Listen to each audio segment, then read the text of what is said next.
I had my secondary school. Between 1982 and 1987,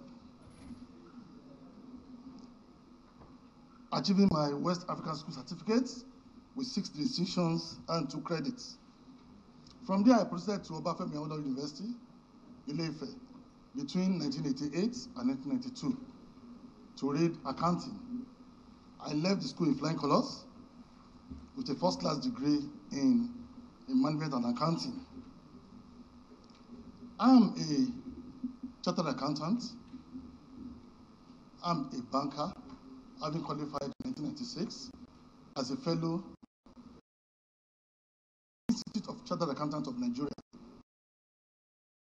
a fellow of the Chartered Institute of Bankers of Nigeria, IBN. I'm a member of the United States Institute of Internal Auditors. I'm also an associate member of the Institute of Directors of Nigeria and the UK. And just last year, I was also conferred with the National Honor Officer of the Order of the Federal Republic, OFR, by our immediate past president, President Muhammadu Buhari.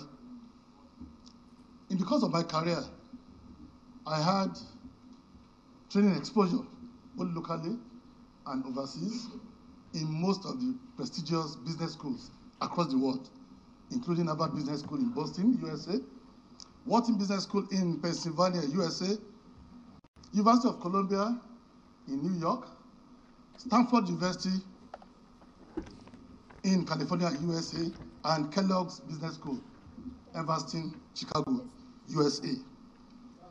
I started my working career as a youth corper in 1993 with Active Bank. In 1992 to 93 as a youth corper in Warri, Delta State, where I did my service here.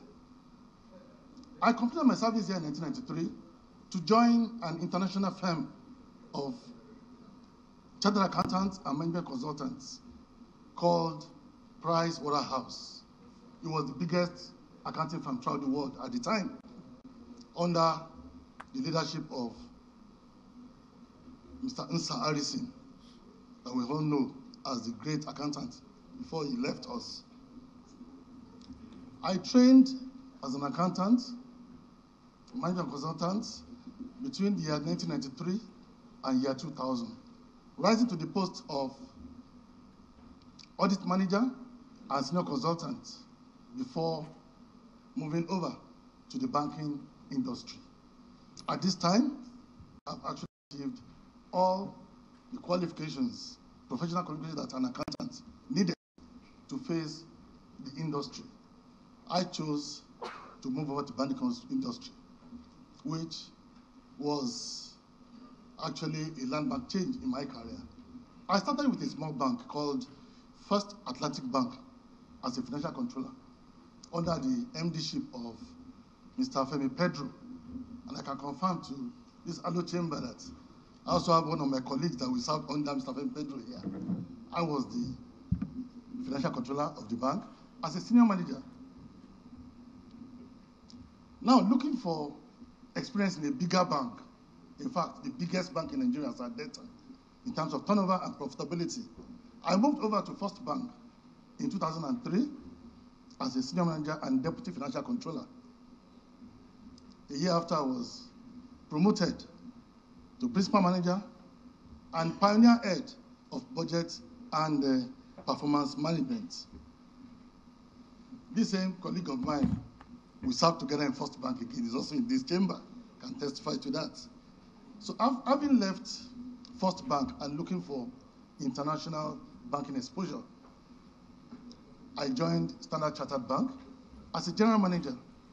In fact, as the regional manager for finance and strategy for consumer banking, covering the entire of West Africa, 6 countries, Nigeria, Ghana, Sierra Leone, Gambia, Cote d'Ivoire, and Togo.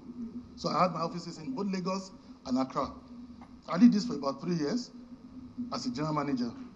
But I was reinvited by First Bank to join their newly formed executive management team as the chief financial officer of the bank and an executive vice president which I obliged in December 2009, went back to First Bank. Just a year after, I was elevated to a member of the board as an executive director and the group chief financial officer of First Bank, a role I performed up to 2014, February 20 specifically, when the then President Goodluck Jonathan, found me worthy to be appointed as a Deputy Governor of the Central Bank of Nigeria to replace the then Mr. Tunde Lemon, who just retired from service. I was screened and confirmed by this Allo Chamber, by the Banking and Finance Committee, under the chairmanship of Mr. Basiotu, who is currently the Governor of Cross River State. So I'm happy to be here. While I was in Central Bank of Nigeria, I joined as Deputy Governor in charge of financial system stability. And my major responsibility was to supervise all Nigerian banks and non-bank financial institutions in terms of operational oversight and regulatory policies.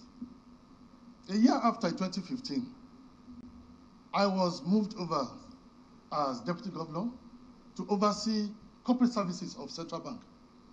In Central Bank, corporate services is responsible for all the support functions in Central Bank, including finance, human resources, legal, procurement, communication, security, and so on and so forth. I did this for about a year before I was moved to Deputy Governor Operations, which I did for about 2 years before I voluntarily resigned to contest the governorship election in my state, or your state.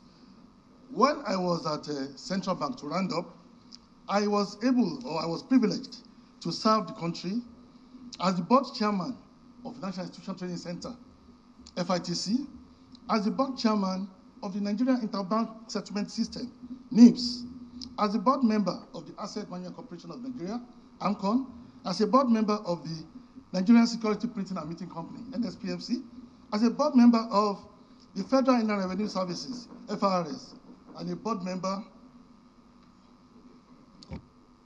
The nominee. I have 36 PhDs around the world. If I should appear before the Senate to read even my honorary degrees, they will not be able to close in a day. So all the boards you have served, we have taken judicial notice of all. Now let me invite somebody from Oyo State to find out when last you visited home. Because you could do all these things you are doing, and yet you are totally disconnected from home. Yes, the distinguished senators from Oyo State, Abdul Fattah Buhari.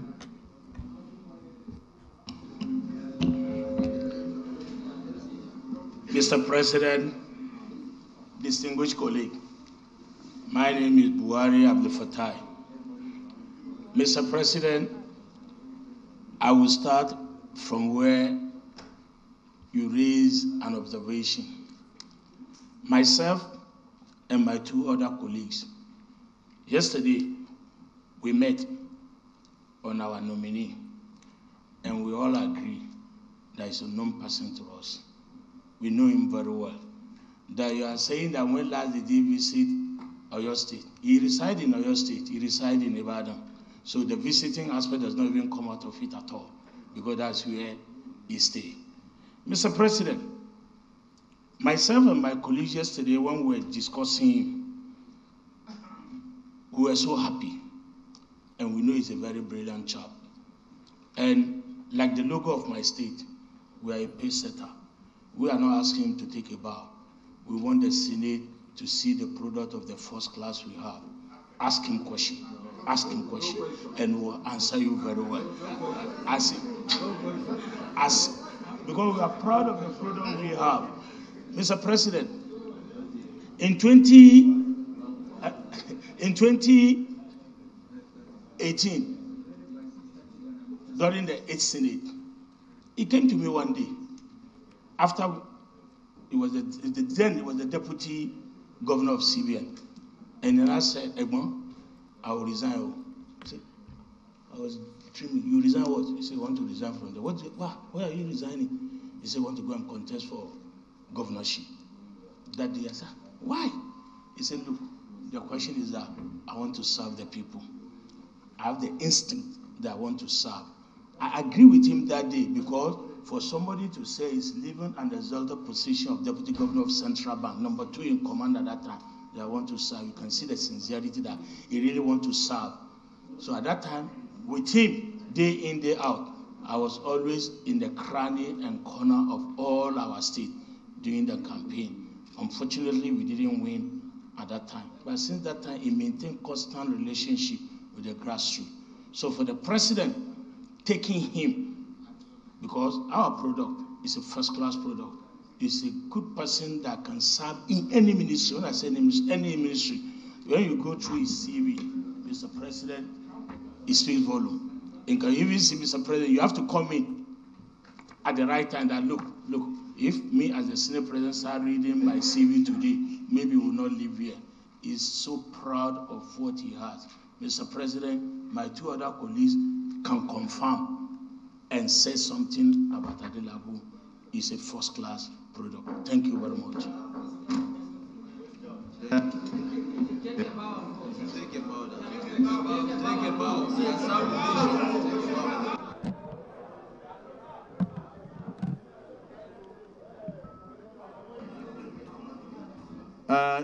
Oh, it's okay. No, you're okay. Abdul Fattah, you're okay. You see, if you are challenging the Senate to ask him questions, by the time the Senate is through with the questions, I hope you will still be smiling. Because why I'm mentioning this is, our dear nominee, you just mentioned that you were in Central Bank. In your opinion, was the Central Bank in competition with the federal government in its operations? Note what I've just said. Because in the minds of some people, they believe that the Central Bank is running a government within a government. Note it. That's number one. And the second one is, will you be very proud of how the Central Bank, prior to the emergence of President Bola Ahmed Tinubu, ran the economy of Nigeria? That's number 2. Number 3, will you think that the policy of changing currency in 2 weeks to election? No, I'm not asking question. I'm not asking question. No, the nominee is very brilliant. It is Abdul Fattah that started it. He said, so let me not ask any question. Let me allow the floor, because Abdul Fattah, you are challenging the Senate. Watch out. I start with distinguished Senate Whip. Start, because I know you.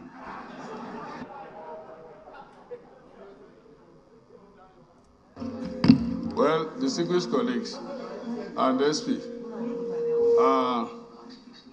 first of all, I want to actually congratulate the nominee. And Mr. Senate President, I stand here to always guide the Senate. This gentleman was before us, and we screened him to be the deputy governor of a central bank. The Senate has not changed. The content may have changed, but the rule of the Senate is still the same. We have screened him before, and he left to contest. But my question, because Buhari asked for it, I want to find out whether you are part of the Anchor Borrowers Scheme. If you are, then would you say that the Anchor Borrowers Scheme has achieved what it's supposed to? Then, if you are not, and the Anchor Borrowers Scheme was introduced with good intent, what would you think would be better way, especially now that we need to grow what we eat?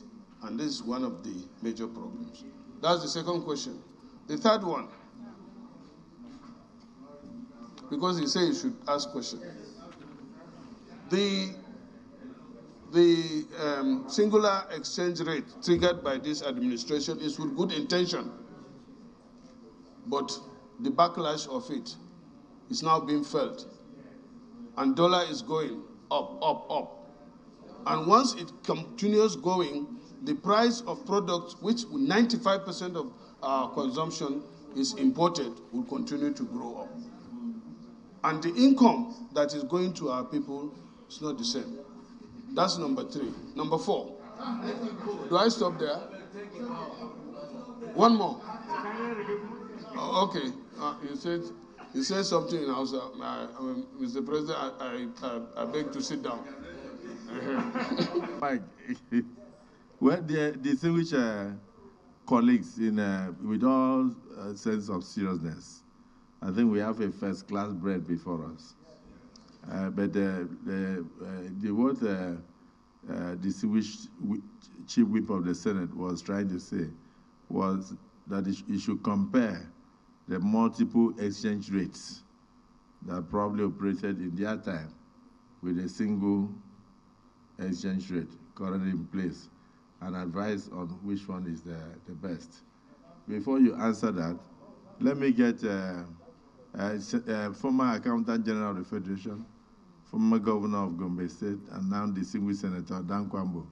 You know a lot about the monetary industry. Please also ask him.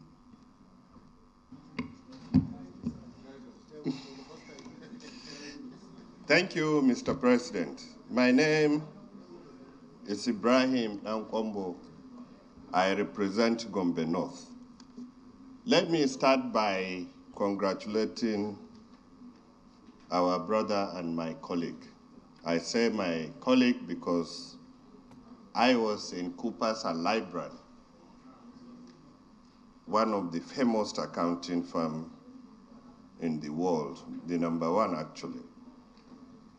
And we built foundation of professionalism in that industry. My question, my brother, today the federal government is running 2 budgets, one for 2022 to December 2023, one 2023 to December 2023. By our Constitution, this is a violation of the Constitution, because the Constitution requires the Auditor General to submit an account within 3 months after preparation of an account by the Accountant General in 3 months, that is 6 months. Today, the accounts of the Federation have not been submitted to the Parliament. What will you do if you are made maybe the Minister of Finance or somebody that will be in charge of this kind of thing? Will you stop the 2022 accounts from running immediately, or what will you do otherwise? Two.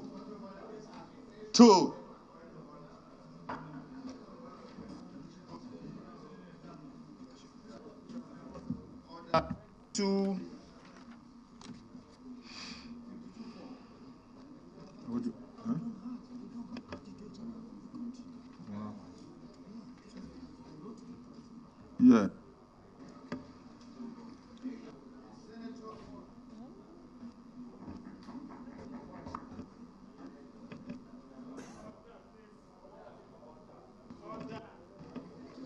Order 52-4.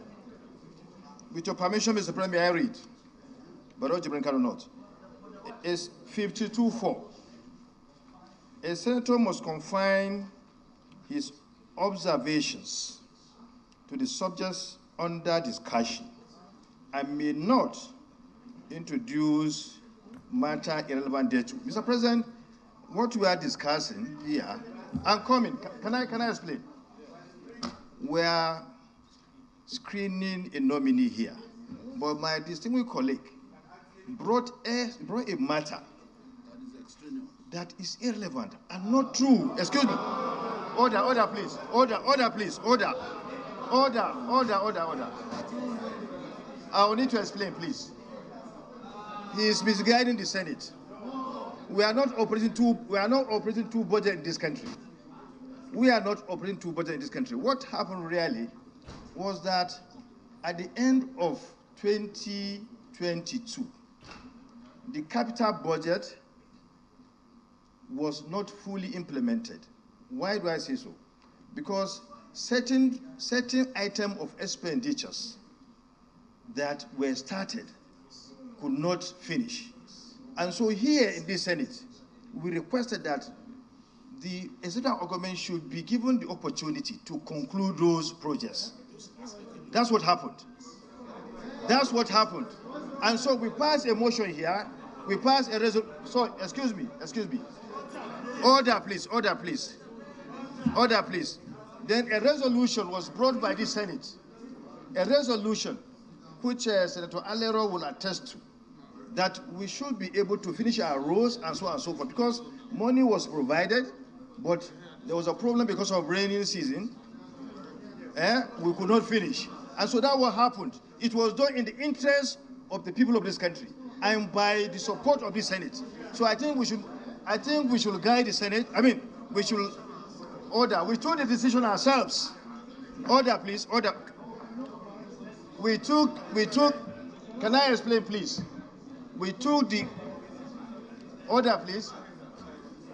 decision here for the interest of the people of this country. It was our resolution here. So to now say two projects are being operated, I think it's not correct. I think there's a need to guide the Senate and to guide everyone to understand the situation. I say submit. And only capital.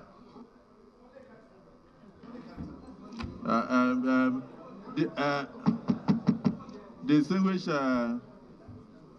Deputy Senate President, well, your explanation is to reflect that distinguished Senator Dan Kwambo was about to mislead Nigerians and that we are running two budgets, when in reality, he was also questioning these hollow chambers for passing a resolution that some of the capital budgets that were not finished in 2022, but which monies were provided, should be allowed to continue. And that does not amount to running two budgets. So it is important for the press to know that the distinguished Senator Dan Kwambo, from a political perspective, was trying to mislead the Senate. So your point of order is hereby sustained. Can I listen to distinguished Senator Tambuwal? Please, in case you want to ask a question.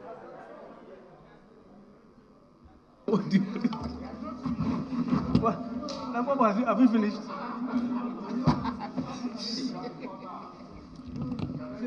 Well, Mr. President,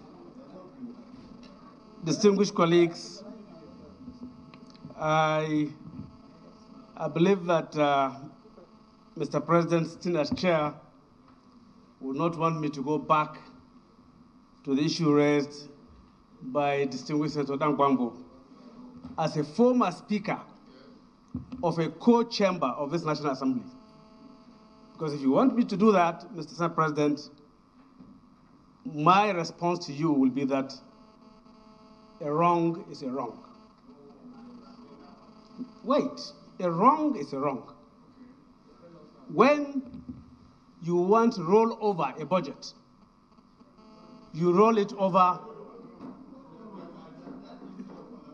Okay, you want me to address? Well, I thought you were. Distinguished Senator Tambuwal, I thought you raised your hand to ask question, but I noticed that you are not the one who raised your hand to ask question. It's actually Senator Wadada. Senator Wadada. So I think my eye caught the wrong dress.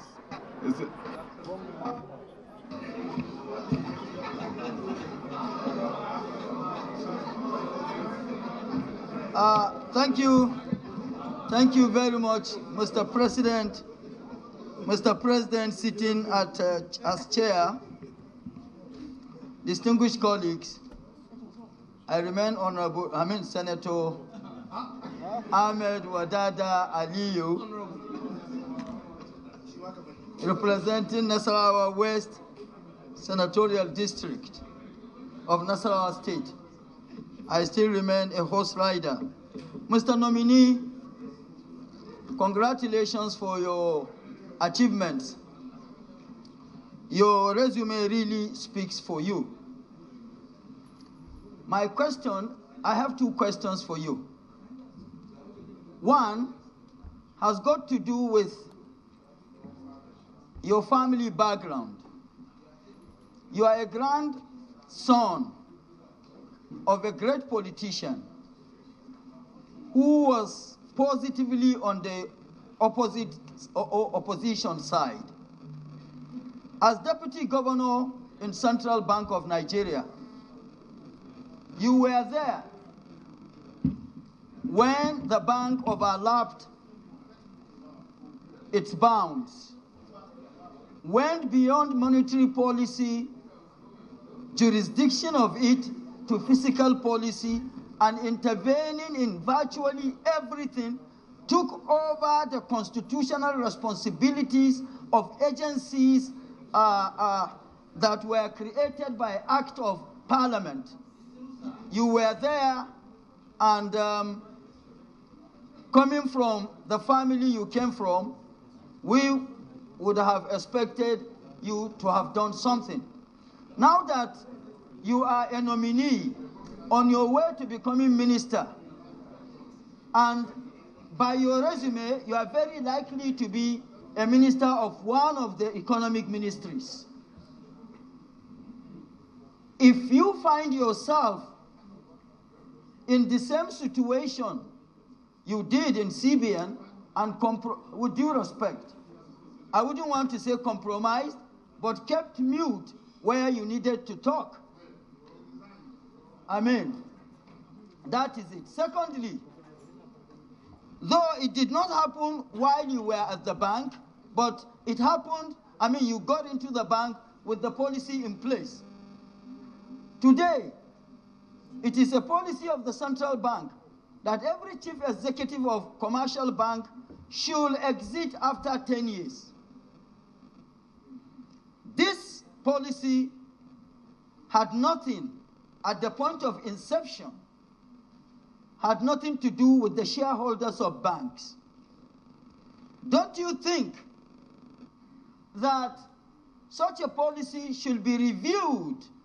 Because where a chief executive is performing, effectively driving the bank to profitability and profitability after profitability, and then after 10 years, he or she growing the assets of the bank, and after 10 years, he or she is asked to exit, even if the shareholders of the bank are comfortable with him. You agree with me?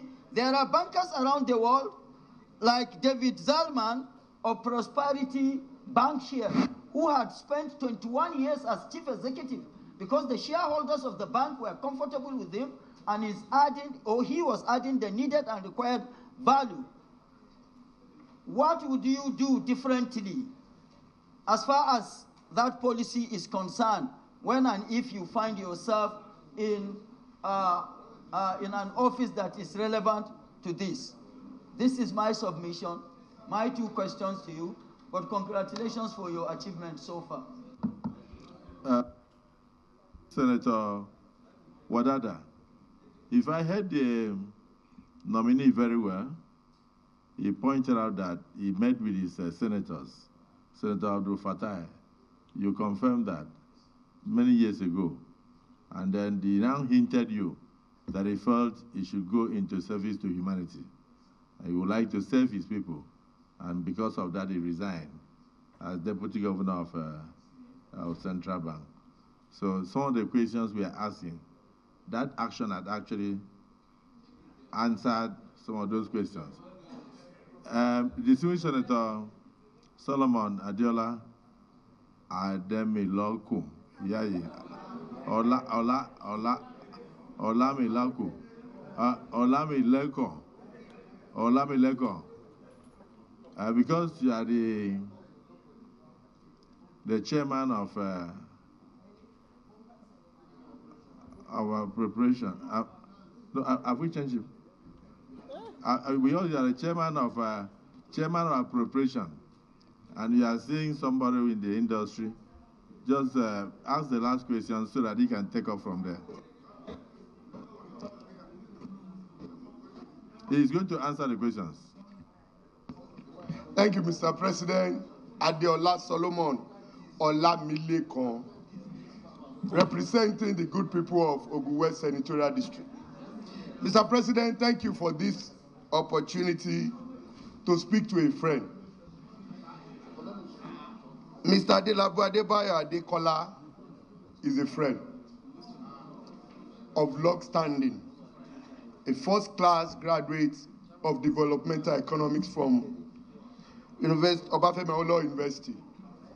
Mr. President, his resume speaks volume, and I strongly believe that he has something to offer this country.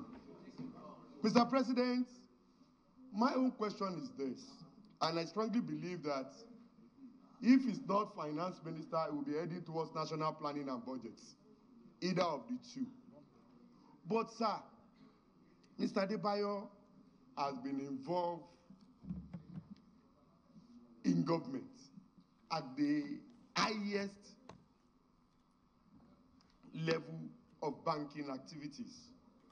And you will agree with me that one of our major challenges during the last administration is the conflict between the fiscal and the monetary policy, which generated a lot of controversies, even during the consideration of the medium-term expenditure framework.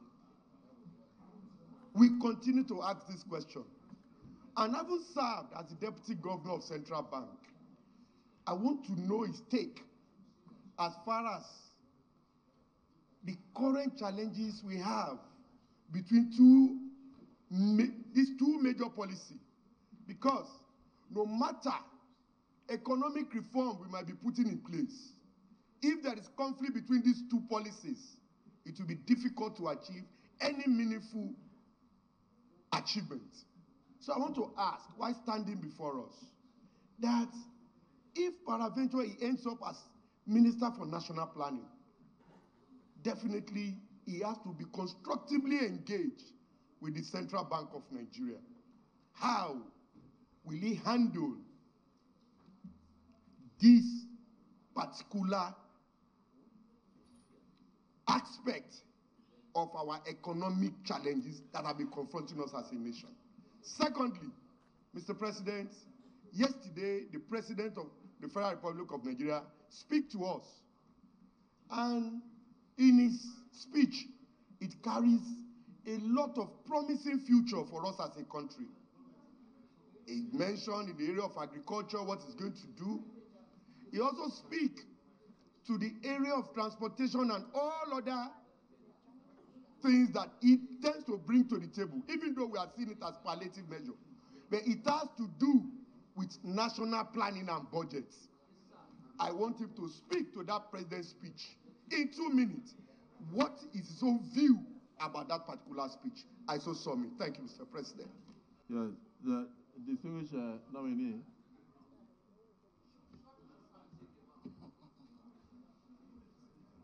Distinguished senators,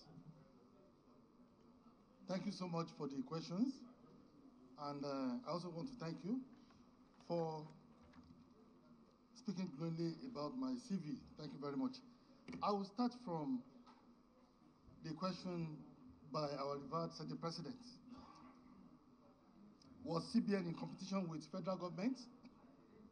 Of course, CBN can never be in competition with the federal government because Central Bank of Nigeria is an economic arm of federal government, which handles or oversees the monetary policy functions of federal government. The second arm is the Ministry of Finance, Budget, Planning, AGF, that oversees the fiscal policy arm. And technically, I don't really see anything wrong about the structure of the CBN, but the only issue which I will be open to this allo chamber is around the governance structure of supervising the CBN itself. I want to state that power corrupts and absolute power corrupts. Absolutely. There are three highest decision-making bodies in Central Bank of Nigeria: the Committee of Governors, Monetary Policy Committee, and the Board of Directors. The CBN governor is the chairman of these three committees, which is good. There's nothing bad in it because all over the world, the independence of the CBN must be guaranteed. But the governor is just the first among equals. There are 5 governors in the Central Bank of Nigeria, a governor and 4 deputy governors. We must ensure that the appointment of the 4 deputy governors must be independent of the Central Bank governor, so that they are not subservient to the governor himself. Number 2 is the fact that the reporting line is the governor to the presidency. And for 5 years, the president may not see any of the deputy governors. There should be occasions, it could be once in a quarter, once in 6 months, that the entire committee of governors will meet with the Mr. President, and they are from their own perspective. There's what we call minority opinions. In all the minutes of the COG, of the MPC, and of the Board of Directors, they are always documented. Most of these controversial decisions coming out of the CBN were actually taken by either 3 out of 5 or 4 out of 5. There's always a minority opinion. So far, the 3 as the governor by their side, they have their way. The minority will have their say. Even they may have superior arguments. Once in a while, I believe the presidency should undertake to go through some of these minority opinions at the Committee of Governors meetings, at the Board of Directors meetings, or Monetary Policy Committee meetings. A number of issues may actually come out of it. And lastly, sir, I would also suggest that the economic management team of the country, of the nation, which comprise of the finance minister, the budget and national planning, the CBN governor, the Accountant General of the Federation, and some other relevant ministries, must have some subtle oversight on CBN in terms of interrogating a lot of decisions of Central Bank of Nigeria. If CBN knows that there is a body is going to report to, in terms of the list of the companies and individuals they allocated foreign exchange to, how the MPC arrived at the interest rate, the benchmark rate, the volume of money created, in terms of the BDCs licensed, payment system, and a lot of other things, even development, finance, intervention, and lending, they will be very, very moderate, and they will be careful, because this is an abnormal situation in the country and must be handled unconventionally. Before then, the 2 senators, somebody was providing solutions to some of our problems. And I noticed that some senators were distracted. The things he said here, he pointed out that there was no proper monitoring of the Central Bank of Nigeria. And that, in fact, there is no monitoring. And that in all the meetings of the various arms of the CBN, there were always minority opinions that may even turn out to be the opinion that would have salvaged the economy. He also pointed out that there was a big flaw, and that flaw is the fact that the president of the country only meets with the central bank governor alone. And there was never a time he demanded to see the other 4 deputy governors. He also, and therefore, whatever the central bank governor tells the president would look as if that is the decision of the CBN, when in reality, they have their own diverse opinions. And he also pointed out that there was no kind of organized or statutory meeting that involved the Accountant General of the Federation, the Governor of Central Bank, the Budget Planning Division, the CBN governors, and those 4 deputy governors. Even once in a year. That in 5 years of being there, nothing like that. And therefore, what came out of CBN did not reflect the totality of their decisions. And so things went wrong. It is not as if CBN was in competition with government, but that nobody was supervising CBN. And therefore, whatever decisions they took there, they had nobody to report to. So I think this is a food for thought for distinguished senators. And that means that we must revisit the act that set up the CBN. Because most of the problems we are seeing cannot be answered by him. But he cannot stand here and condemn the very institution that he belonged. But he has at least hinted us that it is not every decision that he agreed with, or the other people, the other deputy governors agreed with. So we probably would not have been where we are now if, indeed, we had a proper oversight and monitoring of the CBN by the act itself. I think you should not expose more. We welcome you and we'd like you to take a bow. We'll consider your case after this.